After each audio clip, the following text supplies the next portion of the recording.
What's the likelihood that executable gets loaded at the place it's requesting memory? The likelihood that an executable gets loaded at the place it requests in memory depends on whether ASLR is turned on overall. Did I say it right today? ASLR. ASLR is turned on for the operating system overall. So if it's turned on overall, then it depends on whether the flags are set for this particular binary saying I support ASLR. And if those flags are set, so where are those flags going back to the, right, so here's MS Paint, right? And we need to go find those flags. Back in the optional header, there's the dynamic base flag, and that says, Dear OS, you can go ahead and move me around if you want. If you're currently using ASLR, you can go ahead and move me around, right? And so then the likelihood is basically 100%, or it's not 100%. There's certain number of slots that the OS can put it into, depending on whether it's 64-bit or 32-bit, and the probability that it doesn't get the slot is 1 minus 1 over however many slots there are, or something like that. Yes. So how do modern exploits break past ASLR? Do they find Take ways the exploits class. No. Do they find ways to change that setting there? No, so they don't actually end up changing this. It's more, the most common way, and what you'll see in the exploits 2 class as the easy way around it, is you just find somebody who didn't set this flag, like the Flash plugin, and then they are saying to the OS, please don't move me around. I'm going to break if you move me around. And because of that, they get the base address that they asked for, and then with high probability. Especially if it's an EXE, it gets the base address it wants. If it's a DLL, maybe it does, maybe it doesn't. But in the Flash plugins case, as you see in the exploits 2 class, it gets the base address it wants.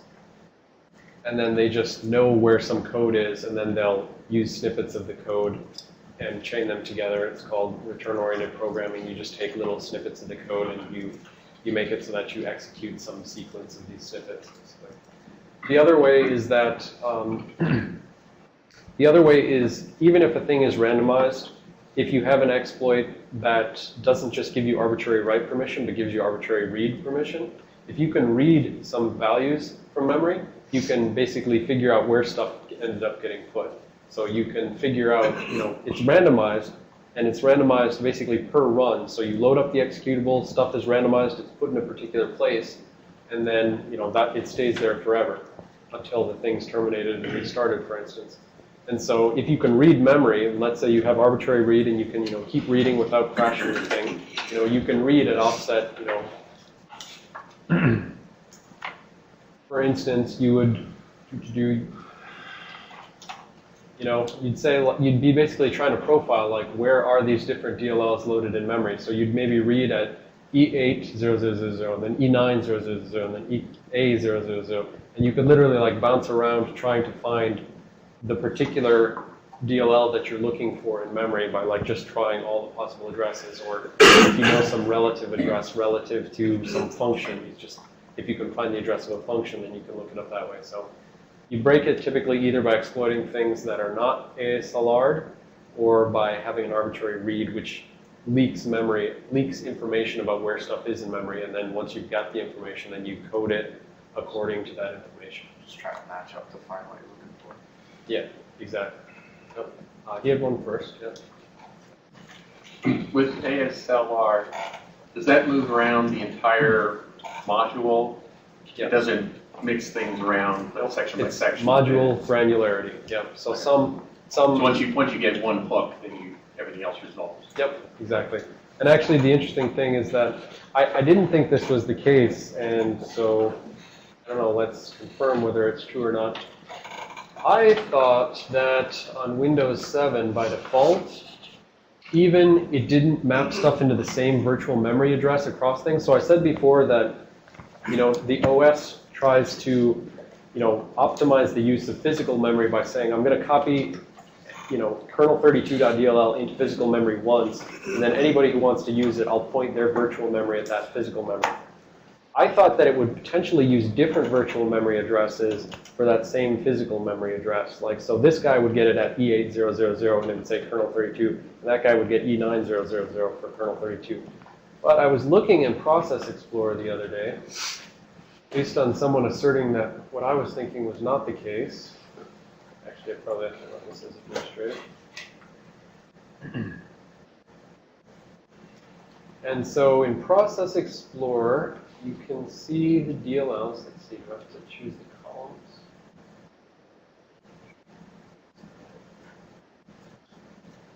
Select columns. I want the base address where the thing is loaded in memory. So here's now the addresses where stuff is actually loaded in memory.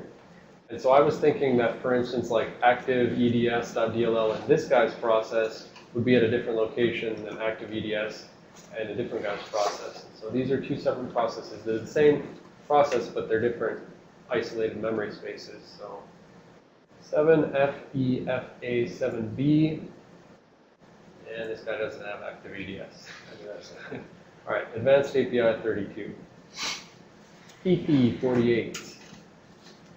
Advanced API 32, anybody? No? Advanced API 32? Well, that's 32 bits. That doesn't count. There we go. Yeah. So Advanced API 32 is at 7PP48 in that process, and Advanced API 32 is at 7PP48 in this process. So this is part of why, like, if you have an arbitrary read in, one program, it can even be different programs. If you can inspect the memory addresses range for one process with a read, even if you're exploiting something else, because they're randomized at load time, but then it's reusing this virtual address across different processes as well. You can make assumptions that, if you're looking for this DLL in that process over there, that it's going to be at the same base address. But yes, so some of the more advanced researchy kind of things, like there's a IARPA project that's trying to take a bunch of academic work, and they do sort of more fine-grained randomization where they will like take individual functions and randomize the order of those things, and take the variables on the stack and randomize things like that.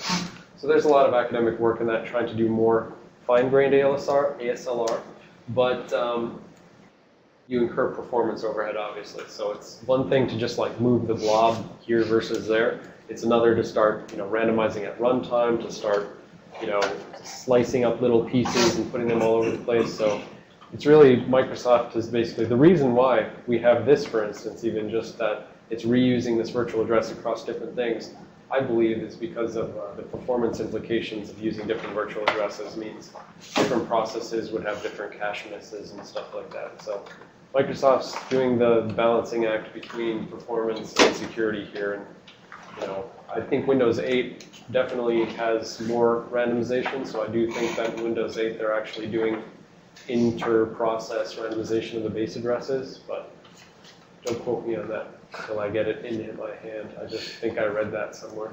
So, all right. So, anyways, that was delay load.